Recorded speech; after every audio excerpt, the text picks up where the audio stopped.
All right, microphone check.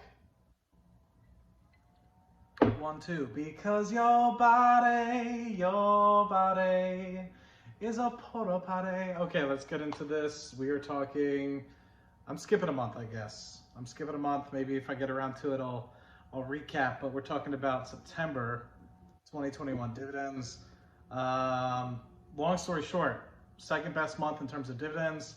Lost a little bit of money on the options side, so we'll touch a little bit about it. I won't go through the options, but I think a lot of it has to do with just taking some risk off the table and just continuing to just live the dream. So hopefully at the end of the day, we kind of get back up into the even side. We're down about 36K from the all-time highs, about 915,000, just under 916,000, probably plus or minus a few thousand. Not sure when the last time I truly updated each individual stock position, so that's something I need to make sure that I do. Zooming in a little bit in the portfolio, you can see a lot of the money at the moment is coming from the dividend side of things. Sorry, the ETF side of things. More so about 33% of the income in the portfolio is coming from ETFs. That's highly focused on XYLD, RYLD, and NUSI, things of the like. And then of that, about 17 or 18% of that is ETFs. So that's where the majority of the money is coming from on those ETFs, particularly looking at a 5.7% yield. So we have $126-ish thousand in there at a 5.7% yield. It's given us about $7,000 a year in dividend income. Had some really good payments from BHP. We'll show that. So that'd be cool to be able to see.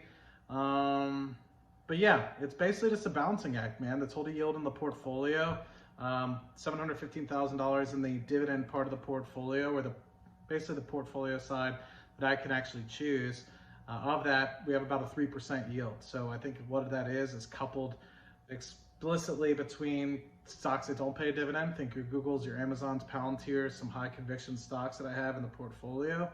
And then that's obviously offset positively in terms of an income sense by the NUSIs, the XYLDs, the RYLDs as well. If you include the pension fund value as well as the 401k, which I just moved about $16,000 or so into SPY from cash, which is the only place I really have cash is in my 401k.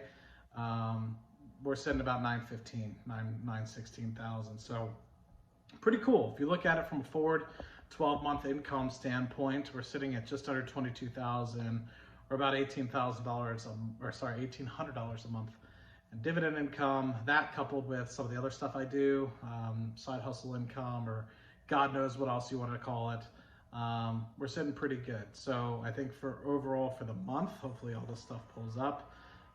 Like I did mention, we were down in terms of options income, and I didn't check the affiliate income. I might have made a little bit more than this, but it is what it is. This is more about the dividend income and looking at that as a whole.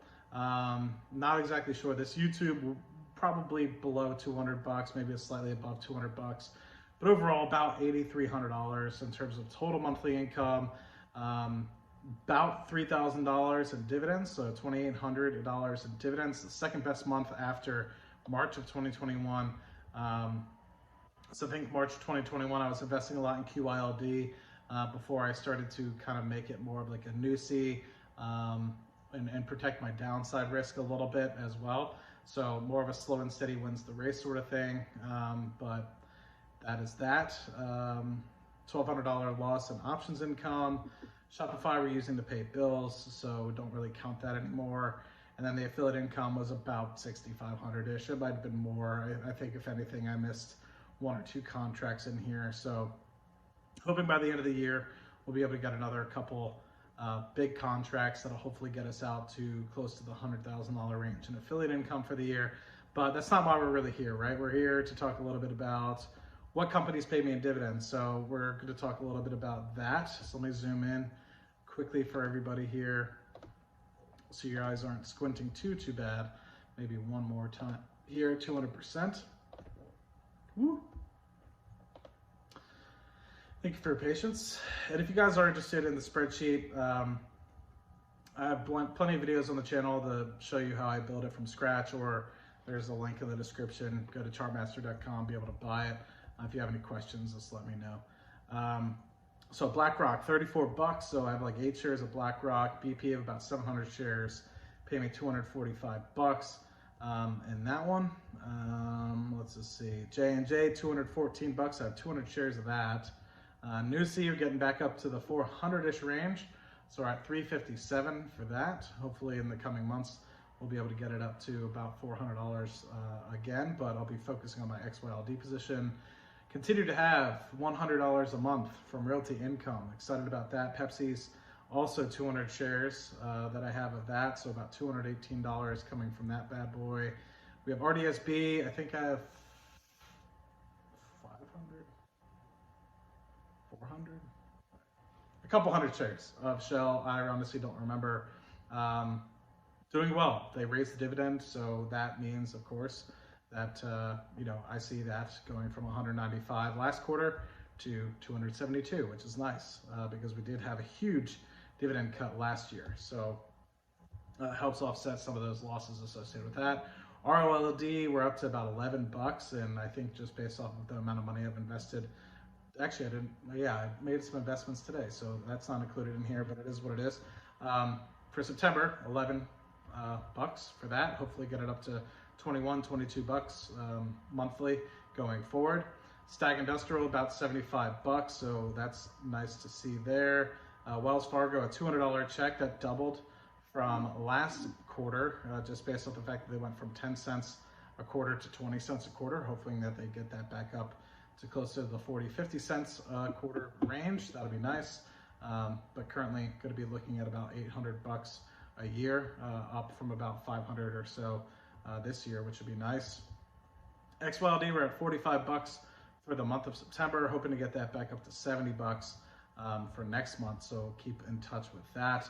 XYLG, where I store a lot of my YouTube money that I get from doing affiliate marketing or anything of the like, that's up to 38 bucks a month, and going forward, just based off of some recent investments, that'll be going to 45 bucks a month. So excited to see that happen. BHP paid a phenomenal dividend, 621 bucks. To keep in mind, I purchased these shares for 2,500 bucks. And so if you include these 2 half or semi-annual payments, you get over 900 bucks. It's about a 30% yield on cost, which is pretty badass. I like BHP a lot. I'm curious to see what the company looks like after their Woodside, divestment. They're selling their petroleum assets to Woodside. I'm actually dealing with that on a business side as well for my 9 to 5. So I'm curious to see what that looks like. I'm curious to see what it's like working with Woodside, and that's all I'll say about that. NUSI, 77 bucks in the Roth, I think that is, and nothing there. 58 bucks from Lockheed Martin. Essential Utilities, just under 12 bucks there. And then company shares, I got another 150 bucks. And then Cardone Capital, about 50 bucks. So looking pretty good on that end. Looking really good. I'm pretty excited about it. I'm really hoping to try to get that up to the $3,000 mark every 3 months, because that would mean, 4 times a year I'm getting 3,000 bucks, which would be 12 grand just from the 3rd month of the quarter. And then of course I'm trying to make sure that I get that 2nd month of every quarter back above $1,000 a month. I was really hoping that I'd be able to do that in May, where I got over $1,000 a month for that in the 2nd quarter the 2nd month in the 2nd quarter. So I was like, you know what, if I continue to invest, but I think with some movements, I obviously moved some money out of the 2nd month of the quarter and moved it to either the 3rd month or the 1st month. So that means that we are now below the $1,000 threshold again. So doesn't really help from the peaks to trough sort of aspect of things, but let's just take a quick look at the growth of what's going on here. So what we're looking at is the difference between 2020, which is the red, and the yellow, which is 2021. So you can see just for September alone, pretty substantial increase, going from about 1,600 to about 2,900. So taking more of a look at it here, we went from 1,600 $22 in September 2020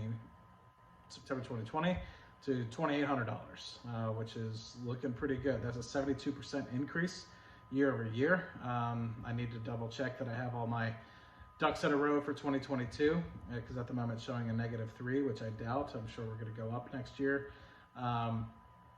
Yeah, rather impressive in that respect. We're currently sitting at about 50% increase overall in projected income. So we made about 14,000 last year. We're on target to make about 21-ish thousand this year. So that's a 50% increase. So we do have a couple more months left. I'm hoping with dividend reinvestment, additional capital contributions, we'll be able to get above 50%. That'd be awesome. I think for next year, I'm targeting about a 30% increase. So let's just take a quick look at what we're looking at. So for 2021, you can see here, we had about a 70-ish% increase. And hopefully for next month, we have about a 40-ish% increase. Let me remind myself here, double check what my expected raise is supposed to be for 2022. So I was hoping to get about 58%. I don't know if I'll get to that 58% unless I do some drastic changes into dividend heavy plays, which I'm fine with only getting 50%. If it means we're kind of splitting between growth and dividends going forward. And then next year, I was hoping to get to about 28, 29,000. So that's a 30% increase from where we're at today, or at least the 22-ish thousand, which we're pretty close to that in terms of a yearly income goal. We're currently at like 21.5 thousand-ish. So I might have to do some editing to make sure I'm including everything in here. But these numbers are relatively close. Sometimes when you just add so much crap to the sheet, sometimes everything doesn't add up. So I might have to do some work behind the scenes. But hopefully we'll get a 30% increase year over year for 2021 to 2022. So I think I made a voice note on Twitter talking about how I want to get to close to 28,000. I'm gonna stick with that for sure. I think that 28,000 is healthy. It's a good goal. It's not gonna make me chase yield. I think it's reasonable. And I think in order to get there, I'll need to add a substantial amount of capital. Actually, I'll need to add a crap ton of capital. But yeah, I think with some prudent investing, maybe some deleveraging of some of these positions, out of some, say, spec positions that I don't necessarily care about as much anymore, focus on 1 or 2 speculative positions, be more conservative. I think with some of those positions, I think that we can get there relatively quickly, especially if we continue to maybe deleverage some of the individual stock positions like Johnson & Johnson, Pepsi. It's not that I dislike those companies. It's just that I think it might be best or more prudent for me to invest in, say, the S&P 500 and a XYLD combo. I think that we'll probably get approximately the same capital appreciation, if not better capital appreciation, and coupled with a 4.5–5% dividend yield with that combination. So I'm curious to see how that works. The problem with these cover call ETFs is that you are vulnerable to the same downside risk of, say, the S&P 500, but then you're capping your upside. So if there is a pullback of 10 to 15, 20%, you're going to get the exposure to all that. And with the rebound, it's going to be slower to recover. I think everybody recognizes that, but do they actually take that into consideration? I don't know. And part of me kind of questions it all the time. I'm just like, do I really want the income that bad, or should I just continue to stick with the S&P 500? But anyway, hope this video finds you guys great. Hope it finds you guys well. Thanks again for stopping by. Hope you guys get some appreciation out of these. More than happy to answer some questions for you guys on, say, the comment section down below or on Twitter or anything of the like. So much appreciated. Hope you guys enjoy. I'm going to call it here and hopefully do some quick editing, upload this bad boy for you guys, and I'll see you guys on the next video. Cheers.